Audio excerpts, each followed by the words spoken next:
बोलो भागवत भगवान की जय। एकादशी स्कंद 23वां अध्याय। एक तितिक्षु ब्राह्मण का इतिहास। श्री सुखदेव जी कहते हैं, परीक्षित, वास्तव में भगवान की लीला कथा ही श्रवण करने योग्य है। वे ही प्रेम और मुक्ति के दाता हैं। जब उनके प्रेम भक्ति भक्त उद्धव जी ने इस प्रकार प्रार्थना की, तब यदुवंश विभूषण भगवान ने उनके प्रश्न की प्रशंसा करके उनसे इस प्रकार कहा। भगवान श्री कृष्ण का देवगुरु बृहस्पति के शिष्य उद्धव जी, इस संसार में प्राय ऐसे संत पुरुष नहीं मिलते जो दुर्जनों की कुटवाणी से बिंधे हुए अपने हृदय को संभाल सकें। मनुष्य का हृदय मर्म भेदी बाणों से बिंधे पर भी उतनी पीड़ा का अनुभव नहीं करता जितनी पीड़ा उसे दुष्टजनों के मर्मांतक एवं कठोर बाण पहुँचाते हैं। उद्धव जी, इस विषय में महात्मा लोग एक बड़ा पवित्र प्राचीन इतिहास कहा करते हैं। मैं वही तुम्हें सुनाऊंगा, तुम मन लगाकर उसे सुनो। एक भिक्षुक को दुष्टों ने बहुत सताया था। उस समय भी अपना धैर्य न छोड़ा और अपने पूर्ण जन्म के कर्मों का फल समझकर कुछ अपने मानसिक उद्गार प्रकट किए थे। उन्हीं का इस इतिहास में वर्णन है। प्राचीन समय की बात है। उज्जैन में एक ब्राह्मण रहता था। उसने खेती व्यापार आदि करके बहुत सी धन संपत्ति इकट्ठी कर ली थी। वह बहुत ही कृपण कामी और लोभी था। क्रोध तो उसे बातों बात में आ जाया करता था। उसने अपने जाति बंधु अतिथियों को कभी मीठी बात से भी प्रसन्न किया, खिलाने पिलाने की तो बात ही क्या है। वह धर्म कर से रीते घर में रहता, स्वयं भी अपनी धन संपत्ति के द्वारा समय पर अपने शरीर को भी सुखी नहीं करता था। उसकी कृपणता और बुरे स्वाप के कारण अपने बेटे, भाई, बंधु, नौकर, चाकर, पत्नी आदि सभी को दुखी और मन ही मन उसका अनिष्ट चिंतन किया करते थे। कोई भी उसके मन को प्रिय लगने वाला व्यवहार नहीं करता था। वह लोग पर लोग दोनों ही गिर गया था। बस यक्षों के समान धन की रखवाली करता रहता था। उस धन से वह ना तो धर्म कमाता ना भोगी भोगता था। बहुत दिनों तक इस प्रकार जीवन बिताने से उस पर पंच महायज्ञ के भागी देवता बिगड़ गए। उद्धव जी पंच महायज्ञ के भागियों के तिरस्कार से उसके पूर्ण पुण्यों का सारा उसके बल से अब तक धन टिका हुआ था, जाता रहा। उसने अपने बड़े उद्योग और परिश्रम से इकट्ठा किया था। वह धन उसकी आंखों के सामने ही नष्ट भ्रष्ट हो गया। उस नीच ब्राह्मण का कुछ धन तो उसके कुटुंबियों ने ही छीन लिया, कुछ चोर चुरा ले गए, कुछ आग लगने से आदि देवी कोप से नष्ट हो गया, कुछ समय के फेर से मारा गया, कुछ साधारण मनुष्यों ने ले लिया, बचा कुछा और दंड के रूप में शासकों ने हड़प लिया। उद्धव जी, इस प्रकार उसकी सारी संपत्ति जाती रही। ना तो उसने धर्म कमाया, ना ही भोग भोगे। इधर इसके सगे संबंधियों ने भी उसकी ओर से मुंह मोड़ लिया। अब उसे बड़ी भयानक चिंता ने घेर लिया। धन के नाश से उसके हृदय में बड़ी जलन हुई। उसका मन खेद से भर गया, आंसुओं के कारण गला रुध गया। परंतु इस तरह चिंता करते करते ही उसके मन में संसार के प्रति महान दुख बुद्धि और उत्कंठ वैराग का उदय हो गया। अब वह ब्राह्मण मन ही मन कहने लगा, हाय हाय, बड़े खेद की बात है, मैंने इतनों दिनों तक अपने को व्यर्थ ही इस प्रकार सताया। जिस धन के लिए मैंने सर तोड़ परिश्रम किया हुआ, ना तो धर्म कर्म में लगा, ना मेरे सुख भोग की काम आया। प्राय देखा जाता है कि कृपण पुरुषों की धन से कभी सुख नहीं मिलता। इस लोक में तो ना धन कमाने और रक्षा की चिंता से जलते रहते हैं, अपने मरने पर धर्म करने के कारण नरक में जाते हैं। जैसे थोड़ा सा भी कोण स्वार्थ सुंदर स्वरूप को बिगाड़ देता है, वैसे ही तनिक सा भी लोभ यशस्वियों के शुद्ध यश और गुणियों के प्रशंसनीय गुणों पर पानी फेर देता है। धन कमाने में, कमा लेने पर उसको बढ़ाने रखने में, खर्च करने में तथा उसके नाश उपभोग में देखो, जहाँ भी निरंतर परिश्रम, भय, चिंता और भ्रम का ही सामना करना पड़ता है।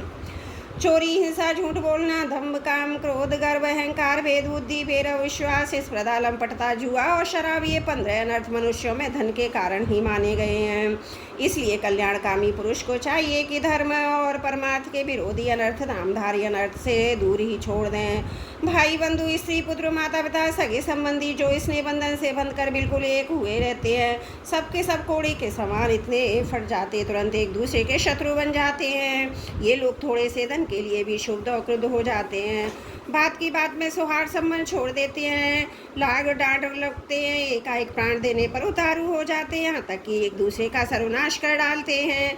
देवताओं के भी प्रार्थनीय मनुष्य जन्म को, उसमें भी श्रेष्ठ ब्राह्मण शरीर प्राप्त करके जो उसका अनादर करते हैं, अपने सच्चे स्वार्थ परमार्थ का नाश करते हैं, वे अशुभ गति को प्राप्त होते हैं। मनुष्य शरीर मोक्ष स्वर्ग का द्वार है, इसको पाकर भी ऐसा कौन बुद्धिमान मनुष्य हो जो अनर्थों के धाम धन के चक्कर में फंसा रहे हैं। जो मनुष्य, देवता, ऋषि, पितर, प्राणी, जाति, भाई, कुटुंबी और उनके दूसरे भागीदारों को उनका भाग देखकर संतुष्ट नहीं रहता, ना स्वयं उसका उपयोग करता, वो यक्ष के समान धन की रखवाली करने वाला कृपण तो अवश्य अधोगति को प्राप्त होता है। मैं अपने कर्तव्य से च्युत हो गया हूँ। मैंने प्रमाद में अपनी आयु, धन, बल, पौरुष खो दिए। विवेकी लोग जिन साधनों से मोक्ष तक प्राप्त कर लेते हैं, उन्हीं को मैंने धन इकट्ठा करने की व्यर्थ चेष्टा में खो दिया। बुढ़ापे में कौन सा धन करूँगा? मुझे मालूम नहीं है कि बड़े बड़े विद्वान भी धन की व्यर्थ तृष्णा से निरंतर क्यों दुखी रहते हैं। होना वो अवश्य है कि संसार की माया से अत्यंत मोहित हो रहा था। यह मनुष्य शरीर काल के विकराल गाल में पड़ा हुआ है। इसको धन से धन देने वाले देवताओं, लोगों से भोग वासना और उनके पूर्ण करने वालों से पुनः पुनः जन्म मृत्यु के चक्कर में डालने वाले सकाम कर्मों से लाभ ही क्या है। इसमें संदेह नहीं कि सर्वदेव स्वरूप भगवान मुझ पर प्रसन्न है, तभी तो उन्होंने मुझे इस दशा में पहुंचाया है। मुझे जगत के प्रति ये दुख, बुद्धि, वैराग्य दिया है, परंतु वैराग्य संसार सागर से पार होने के लिए नौका के समान है। मैं अब ऐसी अवस्था में पहुंच गया हूँ, यदि मेरी आयु शेष हो तो मैं आत्मलाभ में ही संतुष्ट रहकर अपने परमार्थ के संबंध में सावधान हो जाऊंगा। अब जो समय बच रहा है उसमें अपने शरीर को तपस्या के द्वारा सुखा डालूंगा। तीनों लोकों के स्वामी देवगण मेरे संकल्प का अनुमोदन करें। अभी निराश होने की कोई बात नहीं, क्योंकि राजा खंडवांग ने तो 2 घड़ी में ही भगवत धाम की प्राप्ति कर ली थी। भगवान श्री कृष्ण कहते, उद्धव जी, उस उज्जैन निवासी ब्राह्मण ने मनी मनी इस प्रकार निश्चय करके मैं और मेरे पन की गांठ खोल दी, जिसके बाद वह शांत होकर मौनी संन्यास हो गई। अब उसके चित्त में किसी भी स्थान, वस्तु, व्यक्ति के प्रति आसक्ति न रही। उसने अपने मन, इंद्रिय, प्राणों को वश में कर लिया। वह पृथ्वी पर स्वच्छंद रूप से विचरने लगा। वह भिक्षा के लिए नगर और गांव में जाता अवश्य था, परंतु इस प्रकार जाता था कि कोई उसे पहचान न पाता। उद्धव जी, वह भिक्षुक अवधूत बहुत बूढ़ा हो गया था। दुष्ट उसे देखते ही टूट पड़ते थे, तरह तरह से उसका तिरस्कार करके इसको तंग करते। कोई उसको दंड छीन लेता तो कोई भिक्षा पात्र झटक लेता, कोई कमंडल उठा लेता, कोई आसान रुद्राक्षमाला और कधाई भी भाग जाता। कोई तो उसकी लंगोटी वस्त्रों को इधर उधर डाल देते, कोई तो वस्तुएं देकर कोई दिखला दिखला कर फिर छीन लेते। जब वह अवधूत मधुकरी मांग कर लाता, बाहर नदी तट पर भोजन करने बैठता, तो पापी लोग कभी उसके सिर पर मुँह देते, कभी थूक देते। वे लोग मौनी अवधूत को तरह तरह से बोलने के लिए विवश करते। जब वह इस प्रकार न बोलता तो पीटते, कोई उसे चोर कहकर डांटने डपटने लगते, कोई कहता इसे बांध लो, फिर उसे रस्सी से बांधने लगते। कोई उसका तिरस्कार करके उसे ताना कसते। देखे दोखे अब कृपण ने धर्म का ढोंग रचा है। धन संपत्ति जाती रही, स्त्री पुत्रों ने घर से निकाल दिया, तब इसने भीख मांगने का रोजगार लिया। ओहो, देखो तो सही है, मोटा तगड़ा भिखारी, धैर्य बड़े भारी पर्वत के समान है। यह मौन रहकर अपना काम बनाना चाहता है। सचमुच ये बगले से भी बढ़कर ढोंगी और दृढ़ निश्चयी है। कोई सब दूध की हंसी उड़ाता, कोई उस पर अधो वायु छोड़ता। जैसे तोता, मैना आदि पालतू पक्षियों को बांध लेते हैं, पिंजड़े में बंद कर लेते हैं, वैसे ही उसे भी लोग बांध देते और घरों में बंद कर देते। किंतु जब वो कुछ चुपचाप सह लेता तो कभी ज्वर आदि के कारण दैहिक पीड़ा सहनी पड़ती, कभी सर्दी गर्मी आदि से देवी कष्ट होने लगता, कभी दुर्जन लोग अपमान आदि के द्वारा उसे भौतिक पीड़ा पहुंचाते, परंतु भिक्षुक के मन में इसे कोई विकार न होता। वह समझता कि यह सब मेरे पूर्व जन्म के कर्मों का फल है, इसे मुझे अवश्य भोगना पड़ेगा। यद्यपि नीच मनुष्य तरह तरह के तिरस्कार करके उसके धर्म से गिराने की चेष्टा किया करते, फिर भी वह बड़ी दृढ़ता से अपने धर्म में स्थिर रहता। सात्विक धैर्य का आश्रय लेकर कभी कभी ऐसे उद्गार प्रकट किया करता। ब्राह्मण कहता, मेरे सुख अथवा दुख का कारण ना ये मनुष्य, न देवता है, न शरीर है, न ये ग्रह, कर्म एवं काल आदि ही हैं। श्रुतियाँ और महात्मा जन मन को ही इसका परम कल्याण बताते हैं। मन ही मन इस सारे संसार चक्र को चला रहा है। सचमुच ये मन बहुत बलवान है। इसी ने विषयी इनके करोड़ों के कारणों को संबंध रखने वाली वृत्तियों की सृष्टि की है, और उन वृत्तियों के अनुसार ही सात्विक, राजस और तामस अनेकों प्रकार के कर्म होते हैं। कर्मों के अनुसार ही जीव की विविध गतियाँ होती हैं। मन ही समस्त चेष्टाएं करता है, उसके साथ रहने पर आत्मा निष्क्रिय ही है। यह ज्ञान शक्ति प्रधान ही मुझे जीव का सनातन सखा है, और अपने अलुप्त ज्ञान से सब कुछ देखता रहता है। मन के द्वारा ही उसकी अभिव्यक्ति होती है। जब वह मन को स्वीकार करके उसके द्वारा विषयों का भोक्ता बन जाता है, तब कर्मों के साथ आसक्ति होने के कारण उससे बन जाता है। दान, अपने धर्म का पालन, नियम यम, वेद अध्ययन, सत्कर्म, ब्रह्मचर्य आदि श्रेष्ठ व्रत, इन सबका अंतिम फल यही है कि मन एकाग्र हो जाए, भगवान में लग जाए। मन का समाहित हो जाना ही परम योग है। जिसका मन शांत और समाहित है उसे दान आदि समस्त सत्कर्मों का फल प्राप्त हो चुका है, अब उनसे कुछ लेना बाकी नहीं है। और जिसका मन चंचल है, आलस से अभिभूत है और इसको दान दानी शुभ कर्मों से अब तक कोई लाभ नहीं हुआ है। सभी इंद्रियां मन के वश में, मन किसी भी इंद्रिय के वश में नहीं है। यह मन बलवान से भी बलवान अत्यंत भयंकर देव है। जो इसको अपने वश में कर लेता है वही देव इंद्रियों का विजेता है। सचमुच मन बहुत बड़ा शत्रु है, इसका आक्रमण असह्य है। भारी शरीर की नहीं, आदि मरो स्थानों की भी वेदना रहता है। इसे जीतना बहुत कठिन है। मनुष्यों को चाहिए कि सबसे पहले इसी शत्रु पर विजय प्राप्त करें, परंतु होता यह है कि मूर्ख लोग इसे तो जीतने के लिए प्रयत्न करते नहीं, दूसरे मनुष्यों से झूठ मूठ झगड़ा बखेड़ा करते रहते हैं। इस जगत के लोगों की मित्र शत्रु उदासीन बना देते हैं। साधारणतः मनुष्यों की बुद्धि अंधी हो रही है, तभी तो वे इस मन कल्पित शरीर को मैं और मेरा मान बैठते हैं। फिर इस भ्रम के फंदे में फंस जाते हैं कि यह मैं हूँ, यह दूसरा। इसका परिणाम यह होता है कि वे अनंत ज्ञान अंधकार में ही भटकते रहते हैं। यदि मान लें कि मनुष्य ही सुख दुख का कारण है तो भी उससे आत्मा का क्या संबंध, क्योंकि सुख दुख पहुँचाने वाला भी मिट्टी का शरीर है और भोगने वाला भी। कभी भोजन आदि के समय यदि अपने दांतों से ही अपनी जीभ कट जाए और उससे पीड़ा होने लगे तो मनुष्य किस पर क्रोध करेगा। यदि ऐसा मान ले कि देवता ही दुख के कारण है तो भी इस दुख से आत्मा की क्या हानि, क्योंकि यदि दुख के कारण देवता है तो इंद्रिय अभिमानी देवताओं के रूप में उनके भोक्ता भी तो है वे ही है। और देवता उस शरीर में एक है, जो देवता एक शरीर में है वे ही दूसरे में भी है। ऐसी दशा में यदि अपने ही शरीर के किसी एक अंग से दूसरे अंग को चोट लग जाए तो भला किस पर क्रोध किया जाएगा। यदि ऐसा माना है कि आत्मा सुख दुख का कारण है तो अपना आप भी है और दूसरा कोई नहीं, क्योंकि आत्मा ने भिन्न कुछ और है ही नहीं। यदि दूसरा कुछ प्रतीत होता है तो यह मिथ्या, इसलिए ना सुख है ना दुख है। फिर क्रोध कैसा, क्रोध का निमित्त ही क्या। यदि ग्रहों को सुख दुख का निमित्त माने तो उनमें भी अजन्मा आत्मा की क्या हानि, उनका प्रभाव भी जन्म मृत्युशील शरीर पर ही होता है। ग्रहों की पीड़ा तो उसका प्रभाव ग्रहण करने वाले शरीर को ही होती है। आत्मा उन ग्रहों शरीरों से सर्वदा परे है, तब भला वह किस पर क्रोध करे। यदि कर्मों को ही सुख दुख का कारण माने तो उनसे आत्मा का क्या प्रयोजन, क्योंकि वे तो एक पदार्थ के जड़ और चेतन है। वह रूप होने पर भी हो सकते हैं। जो वस्तु विकार युक्त तो अपना हिताहित जानने वाली होती है उसी से कर्म हो सकते हैं। अतः वह विकार युक्त होने के कारण जड़ होनी चाहिए और हिताहित का ज्ञान रखने के कारण चेतन। किंतु देह तो अचेतन है, उसमें पक्षी रूप से रहने वाला आत्मा सर्वदा निर्विकार और साक्षी मात्र है। इस प्रकार कर्मों का तो कोई आधार ही सिद्ध नहीं होता, फिर क्रोध किस पर करे। यदि ऐसा माने कि काल ही सुख दुख का कारण है तो आत्मा पर इसका क्या प्रभाव, क्योंकि काल तो आत्मस्वरूप ही है। जैसे आग आग को नहीं जला सकती और बर्फ बर्फ को नहीं गला सकता, वैसे ही आत्मस्वरूप काल अपने आत्मा को ही सुख दुख नहीं पहुंचा सकता।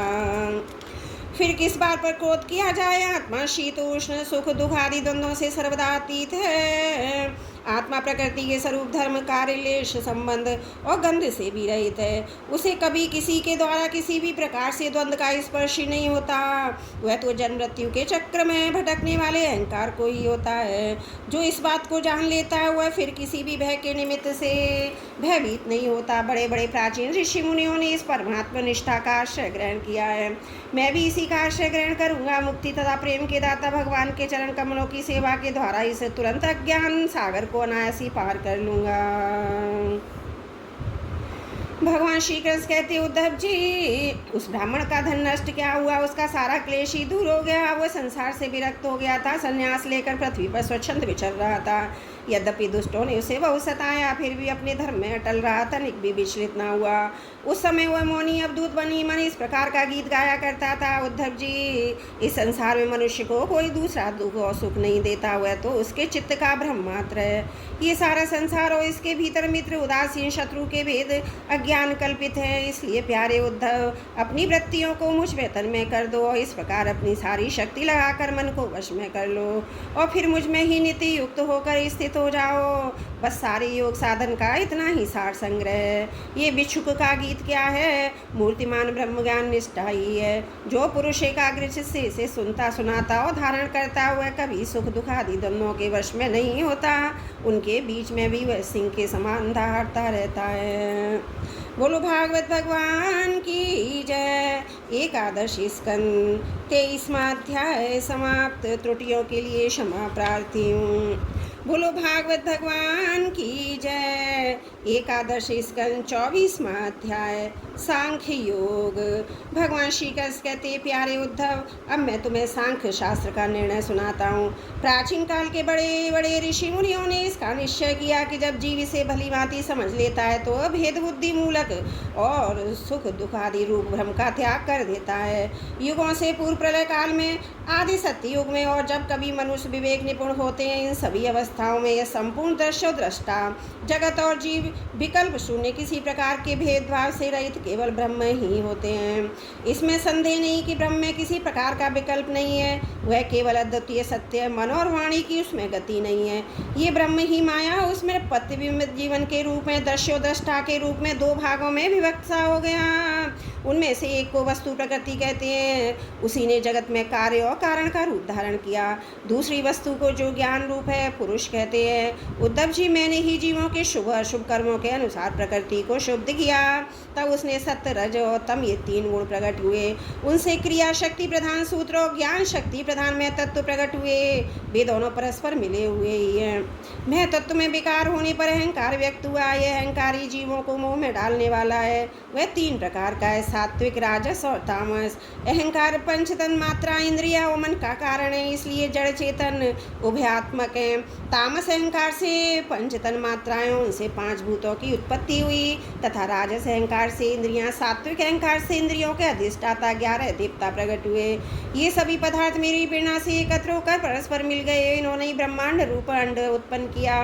ये अंड मेरा उत्तम निवास स्थान है। जब ये अंड जल में स्थित हो गया तब मैं नारायण रूप में सबसे विराजमान हो गया। मेरी नाभि से विश्व कमल की उत्पत्ति, उसी पर ब्रह्म का आविर्भाव हुआ। विश्व समष्टि के अंतकरण ब्रह्मा ने पहले बहुत बड़ी तपस्या की।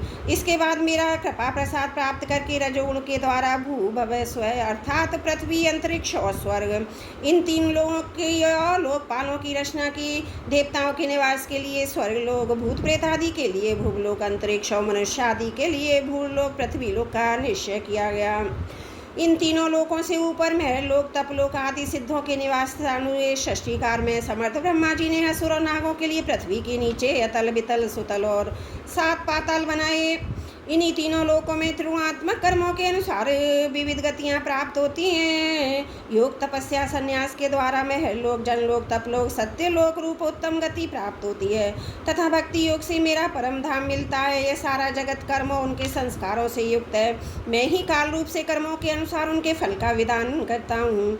इस गुण प्रभाव में पड़कर जीव कभी डूब जाता है, कभी ऊपर आ जाता है, कभी उसकी अधोगति होती है, कभी उसे पुण्यवश उच्च गति प्राप्त होती है। जगत में छोटे बड़े मोटे पतले जितने भी पदार्थ बनते हैं सब प्रकृति पुरुष दोनों के संयोग से ही सिद्ध होते हैं। जिसके द्वारा अंत में जो है वही बीच में भी है, वही सत्य विकार है। तो केवल व्यवहार के लिए ही कल्पना मात्र है। जैसे कंगन कुंडल सोने के विकार और घड़े सकोरे आदि मिट्टी के विकार पहले सोना मिट्टी ही थे, बाद में ही सोना मिट्टी ही रहेंगे।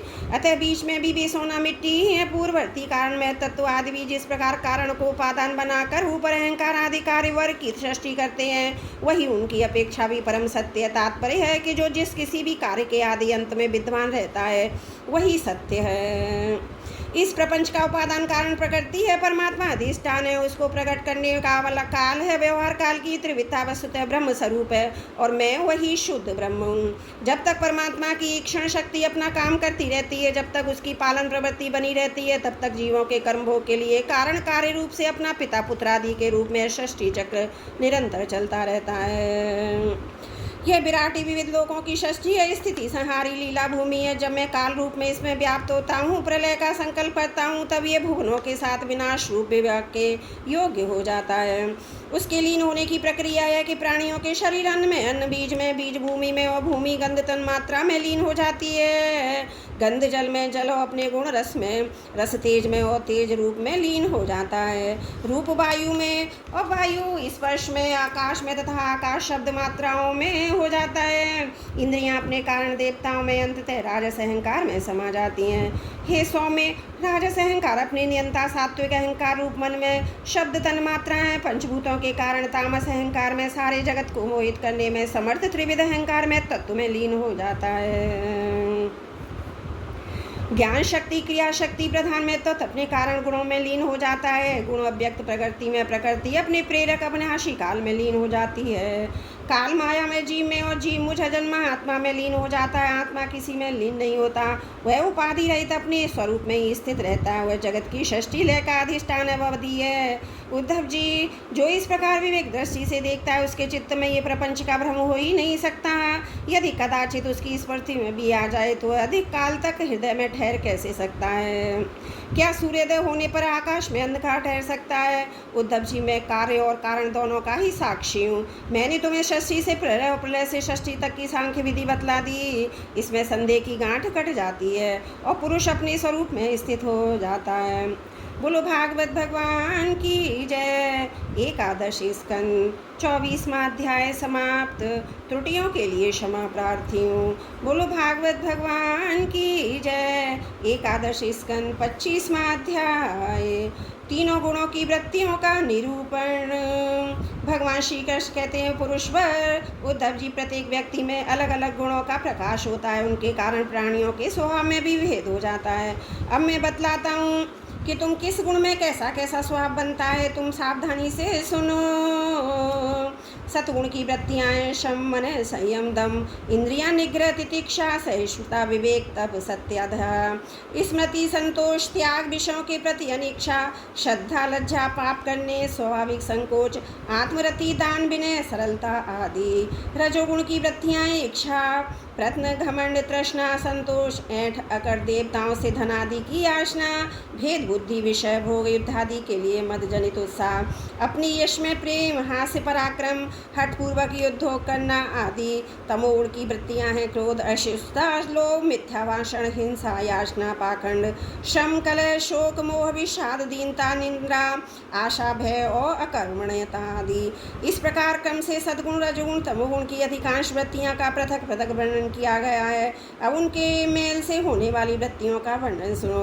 उद्धव जी, मैं हूँ, ये मेरा है। इस प्रकार की बुद्धि में तीनों गुणों का मिश्रण है। जिन मन, शब्द आदि विषय, इंद्रियों, प्राणों के कारण पूर्वोक्त वृत्तियों का उदय होता है, वे सब के सब सात्विक, राजस और तामस हैं। जब मनुष्य धर्म अर्थ और काम में संलग्न रहता है तब उसे सद्गुण से श्रद्धा, रजोगुण से रति और तमोगुण से धन की प्राप्ति होती है। वह भी गुणों का मिश्रण ही है। जिस समय मनुष्य सकाम कर्म, गृहस्थाश्रम और स्वधर्मचरण में अधिक प्रीति रखता है उस समय भी उसमें तीनों गुणों का मेल ही समझना चाहिए। मानसिक शांति और जितेंद्रियां आदि गुणों से सद्गुणी पुरुष की, कामना आदि से रजोगुण पुरुष की, क्रोध, हिंसा आदि से तमोगुणी पुरुष की पहचान करें। पुरुष हो चाहे स्त्री, जब वह निष्काम होकर अपने नित्य नैमित्तिक कर्मों द्वारा मेरी आराधना करे तब उसे सद्गुणी जानना चाहिए। सकाम भाव से अपने कर्मों के द्वारा मेरा भजन पूजन करने वाला रजोगुणी है और जो अपने शत्रु की मृत्यु आदि के लिए मेरा भजन करे उसे तमोगुणी समझना चाहिए।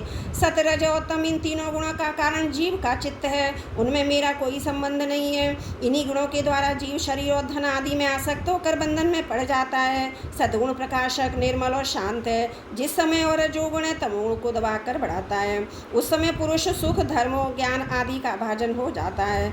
रजोगुण वेद बुद्धि का कारण है, उसका स्वभाव है आसक्ति प्रवृत्ति। जिस समय तमोगुण और सद्गुण को दबाकर रजोगुण बढ़ता है उस समय मनुष्य दुख, कर्म, यश और लक्ष्मी से संपन्न होता है।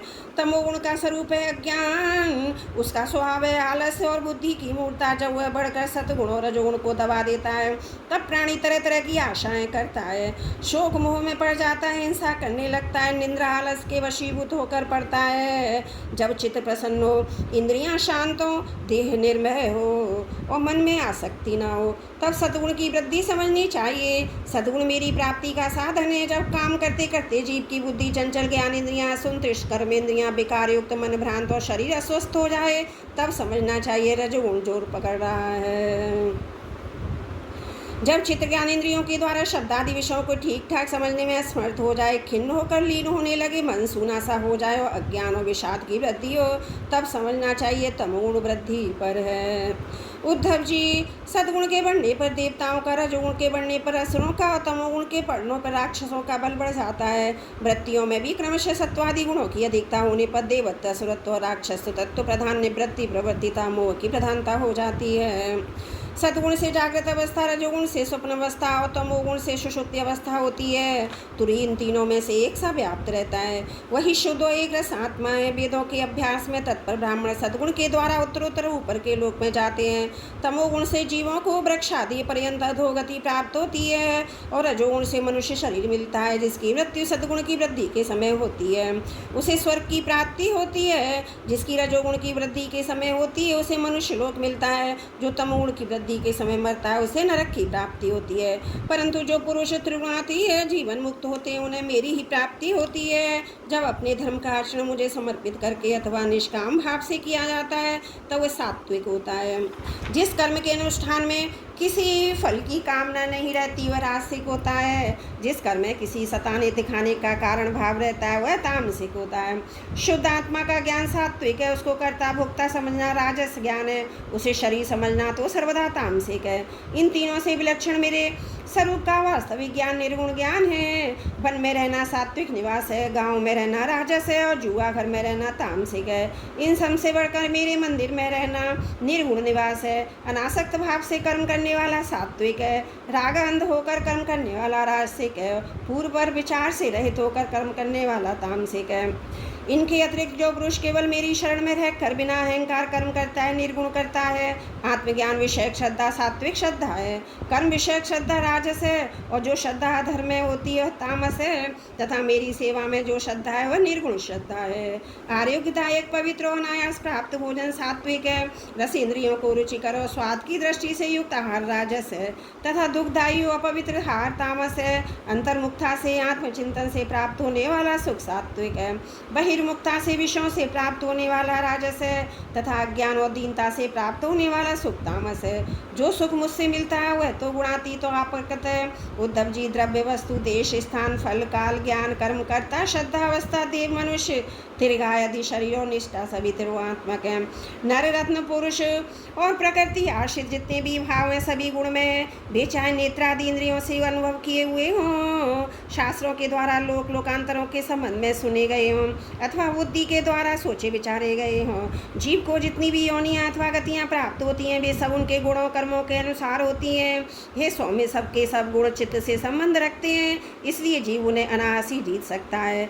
जो जीव उन पर विजय प्राप्त कर लेता है वह भक्ति योग के द्वारा मुझ में ही परिनिष्ठित हो जाता है। अतः अनंत मेरा वास्तविक स्वरूप, जिसे मोक्ष भी कहते हैं, प्राप्त कर लेता है।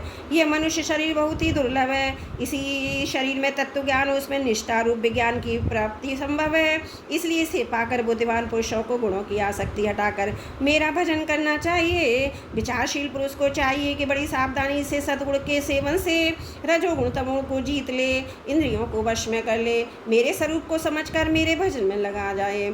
आसक्ति को लेश मात्र भी न रहने दे। योग युक्ति से चित्तवृत्तियों को शांत करके निरपेक्षता के द्वारा सद्गुणों पर भी विजय प्राप्त कर ले। इस प्रकार गुणों से मुक्त होकर जीव अपने जीव भाव को छोड़ देता है और मुझसे एक हो जाता है। जीवलिंग शरीर रूप अपनी उपाधि जीवत्व से अंतकरण में हृदय होने वाली सत्वादि गुणों की वृत्तियों से मुक्त होकर मुझ ब्रह्म की अनुभूति से एक तत्व दर्शन पूर्ण हो जाता है। वह फिर ब्रह्म और आंतरिक किसी भी विषय में नहीं जाता। बोलो भागवत भगवान की जय। एकादशी स्कंद 25वां अध्याय समाप्त। त्रुटियों के लिए क्षमा प्रार्थी हूँ।